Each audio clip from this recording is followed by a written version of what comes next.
Well, hey there, it's Jen. And Elke, welcome back to the Jen and Elke Show, where we talk about print on demand, giving you marketing and strategy that is going to help you make an online business using print on demand a success.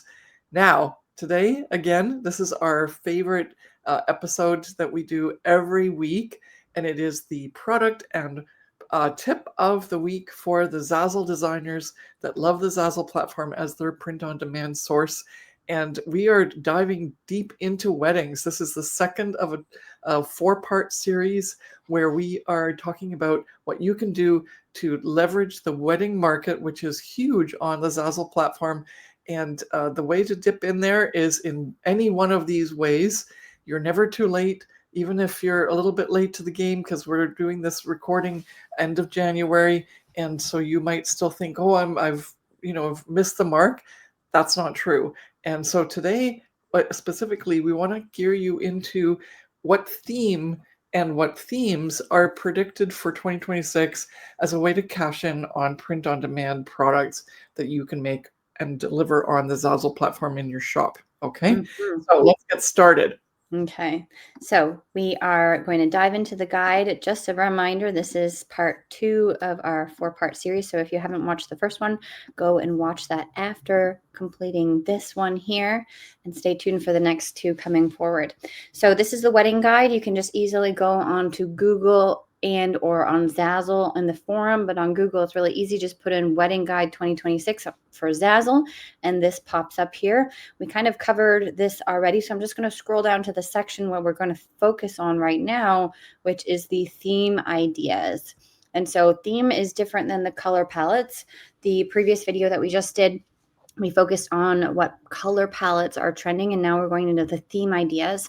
And so those two are completely different, where the theme is much more of like a specific saying or a set of words that associates with like a trending thing. So this is where you kind of have to take things with a little bit of a grain of salt, because color palettes are nice and sort of more stable, let's call it that. And it's flexible because you can play around with some of the colors that might be trending and interpret it to your own. Now these are theme ideas where they specifically say something, or it's based on a specific graphic or a event, right? And like I know that last year, for example, for bachelorette parties, it was very much associated with cowboys and Western and cowboy boots and like disco balls, right? And so if that doesn't make any sense to you, then it's probably because the theme and the trend has already come and gone. And so this is where you have to kind of say, okay, is this something that's going to be something that I can capitalize on while it's trending, but just know that maybe next year or a year down the road from now, it might not be something that's trending because the trend has come and gone. Okay. Yeah. So diving into the first set of themes here, we have the wife. This wife is a showgirl, and obviously that's playing on Taylor Swift and her new album. So make sure that you're not under any copyright or anything like that, and don't mention obviously anything to do with Taylor Swift in your products.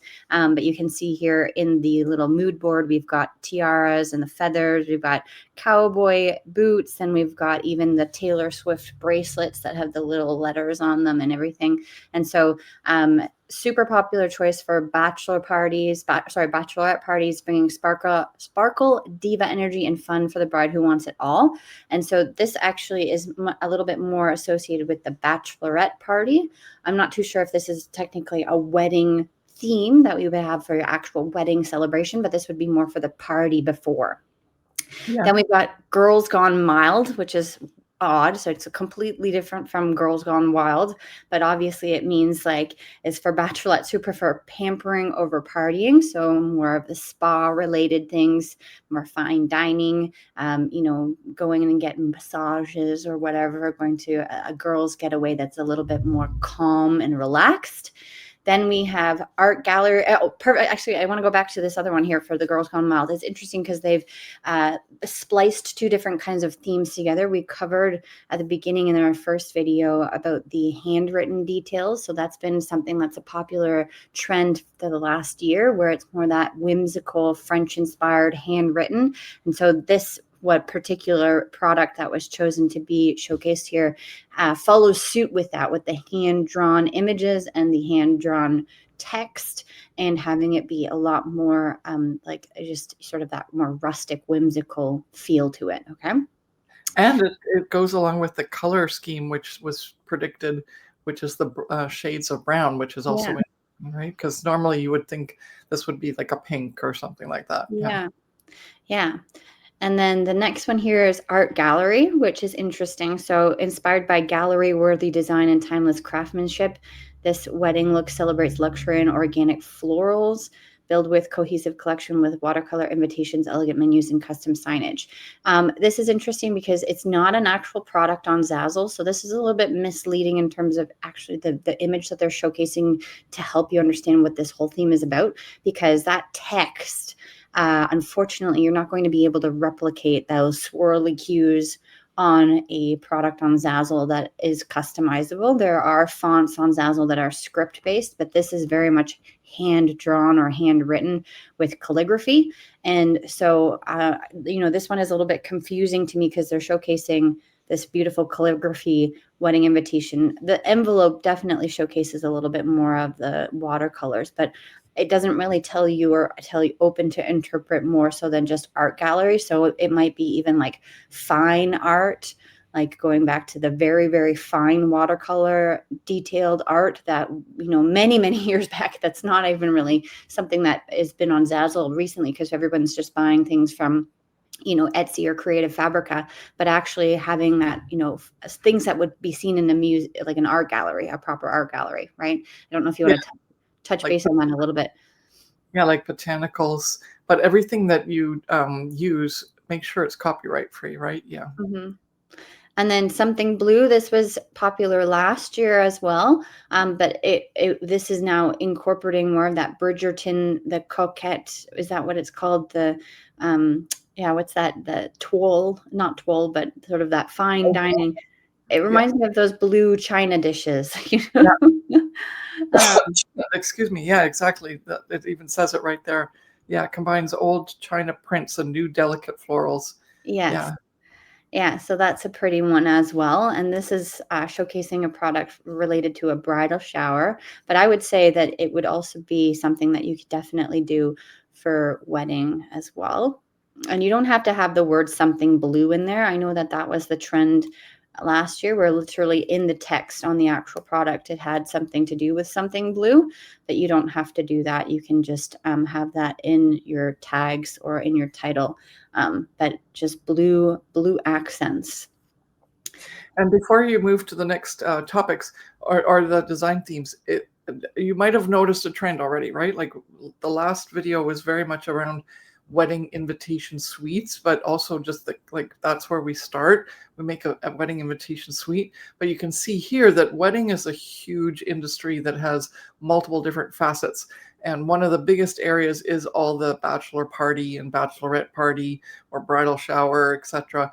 And so this is where, if you're a little bit late to the game with your invitation suites, you can start by developing the designs for the bachelorette party or the bridal shower. And then if it takes off, you can actually create a wedding invitation suite that maybe even will catch on and sell during the year, even though you might be a little bit late to the wedding invitation section, like in terms of the actual suite that people send out to invite guests. So you kind of can slip in through the back door, so to speak.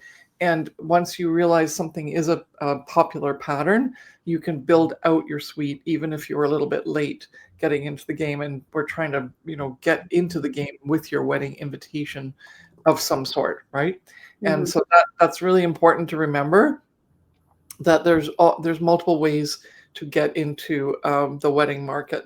And I love how they've actually given you 3 really big ideas here on how to tap into bridal showers or bachelorette parties to start with.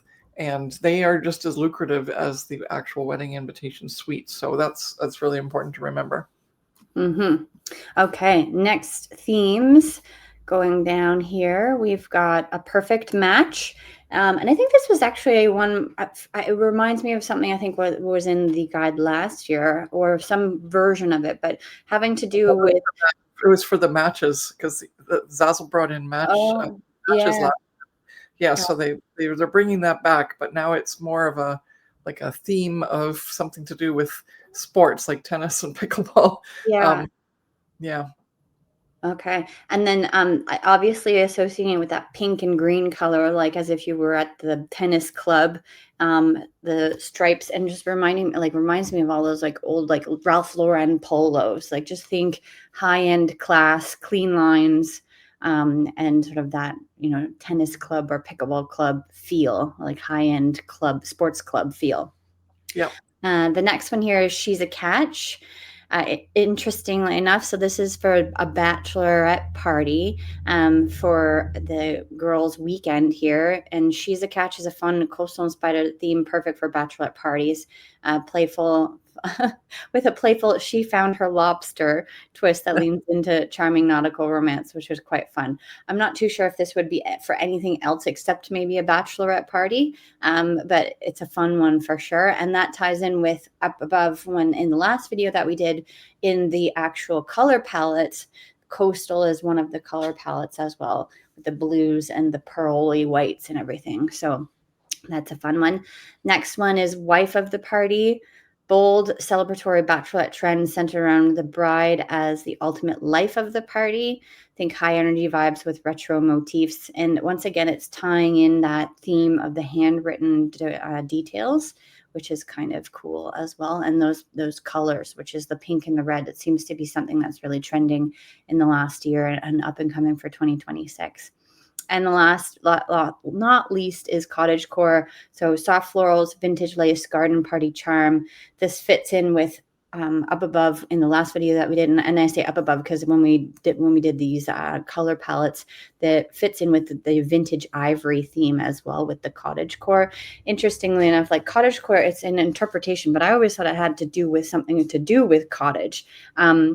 But it's an aesthetic lifestyle trend that romanticizes simple, cozy countryside living, but obviously with that vintage twist to it, with fairy tale Bridgerton type feel. Mm-hmm.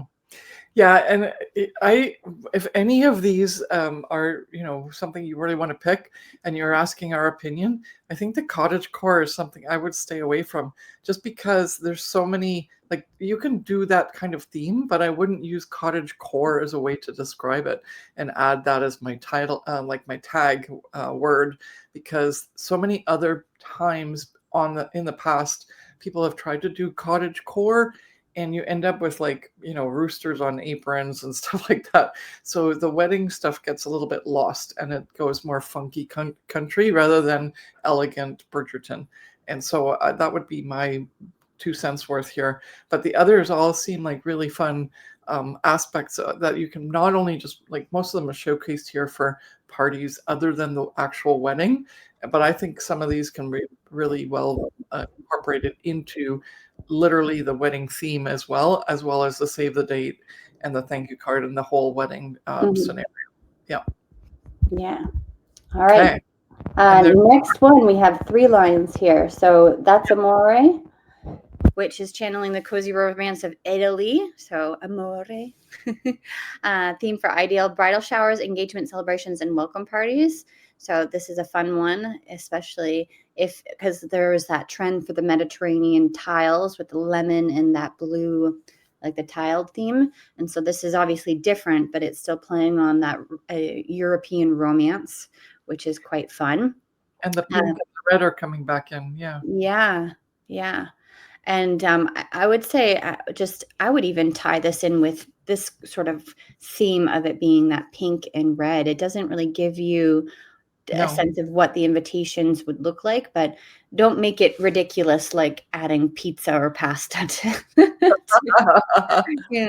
the typical Italian stereotypes, but make it romantic, I think, is very much what it should be. Bikinis and martinis. This is one that, when I said in the previous video, take some of these themes with a grain of salt and see if it's actually truly worth your time to invest in making these products and following these themes. And is this going to be something that's trending next year? I don't know about this one, but I know that there was a trend in the last couple of years of having those little hand-drawn or watercolor painted cocktails. And then it would be for a bachelorette weekend. And there were also little bikini images as well for if they were going on a beach getaway for the weekend. I would keep it classy, right? This is a little bit more provocative than I think that you need to have it, especially with these women who are in the bikinis. But is it something that's going to keep following trend next year and also be something that people are going to really hone in on, right? Is like for bachelorette parties, everybody is different and their personalities are different. So there is a group of people that would definitely do bikinis and martinis, but then there's also a group of people that would do the girls gone mild for sure. And those are two completely different party themes for bachelorette parties. And then the next one here is Match Made in Heaven. It's interesting because Cloud9 has come back, but Cloud9 was technically a theme last year or the year before, and we even spoke about it. But to be honest, it wasn't really something that we saw picked up. And so the fact that they're bringing it back here and having that I'm on Cloud9 or she's on Cloud9 is interesting because it is an older theme. And from my own understanding, wasn't really even that popular. I don't know if you want to say something. Never really picked up. Yeah, so I would stay away from that one. Yeah, it's too cliche. Match Made in Heaven, Cloud9. Yeah, it's more. I think this is more for baby showers, but yeah. And then fresh off the market here, playful, feminine, interactive, fresh off the market brings farmers market charm to bridal showers with fresh produce, handwritten tags and blooms to decorate floral bouquet. So interestingly enough, like obviously the play on words, I wonder what you would do in terms of the whether it be a bachelorette party or if it's a wedding invitation. It doesn't even really say too much, but You've got this little get help thing because you've got your cursor over the. Sorry. So yeah, but yeah, it doesn't. I would say also this is a bit just derogatory, and so I would stay away from that as well. Just unless someone's that young and just is kind of like cheeky and doesn't care, but. I mean, it feels more like a marriage mart kind of focus than it does just falling in love. So yeah, some of these are pushing it, I think. So, All right, those are the trends, and here we are, and we've given our 2 cents worth in some of them. We've been around on the wedding market since 2009, 10 when we started really selling, and we've seen so many trends come and go. And our leaving comment here for our tip of the week is stay evergreen. Yeah, we've seen so many clients who would do the fresh off the market or anything to do with COVID and so many things that are not going to be around 2-3 years from now. And so if you can't make it a cash grab at the time that it's trending, please don't bother. Just go elegant, evergreen, consistent, so that you get more out of your efforts as you move through this very competitive wedding market. As much as it's competitive, it's also very lucrative. So it's worth giving it a shot, but you probably have a better chance of managing, picking up on a bestseller if you stay more in your lane and something that's not so out there with regards to the trends. Yes. So send us off. Done? Yes. Well, last yeah. I wanted to say that we have a download for you called the Ignite Your Print on Demand Success, the Ultimate Growth Diagnostic. And this is to help you if you are putting time and effort into your print on demand business or specifically your Zazzle business, but your sales feel inconsistent. This free diagnostic will help you pinpoint what's actually blocking your growth. It will help you be truthful to yourself and your Zazzle business, prompt you and ask you questions to really hone in on what might be going wrong or what might not be working in your business, especially if you've been putting time and effort in and not seeing the results that you are expecting. So instead of guessing what to fix next, you'll uncover in this diagnostic where your POD business is stuck right now, why effort isn't translating into momentum, and what needs your focus right now to start seeing progress and make a change. So you can click the link in the description of this video to get that free diagnostic. And just having you know, clarity is the first step to building a profitable, intentional POD business. And if you're unclear on what's going on in your Zazzle store, this diagnostic will help you move in the right direction and understand what's going on, because Elke and I are here obviously to help you. We love helping people build their Zazzle stores, and there's obviously something that might not be working for you that needs changing, and we are here to help you uncover that. So make sure that you click the link in the description of this video and grab that download for the diagnostic. And because we're recording this video at a very special time where we have the Profit by Design Academy open for enrollment, I'm going to put a plug in for that, because after you do the diagnostic, we are going to give you some like next step information. But if you want the whole picture and you want to actually just follow our blueprint that gives you the things that you need to do, like you don't even have to think, you just have to do, so that you start learning exactly what makes a sellable power selling Zazzle store that you can rely on, and not just always going with all the trends, but have a consistent selling store year after year, then definitely the Profit by Design Academy, which is new for 2025, which we just released in the late part of 2025, with all of the things that we tested in 2025 where people were having issues and were not doing so well in their Zazzle store, and we helped them, and then they increased their income or recouped their income that they lost, and that is all in the Profit by Design Academy. We have not held anything back, and so you've got to be in this course. And we actually have a cohort that starts beginning of February. I think it's the 9th of February, if I'm not mistaken, where we spend a month with you, coaching you through the program so that you understand exactly what to do every single month so that you can become that consistent seller with all your evergreen products in your store and start, grow, and scale your Zazzle business. Thank you so much for watching, and we will see you in the next one. Bye.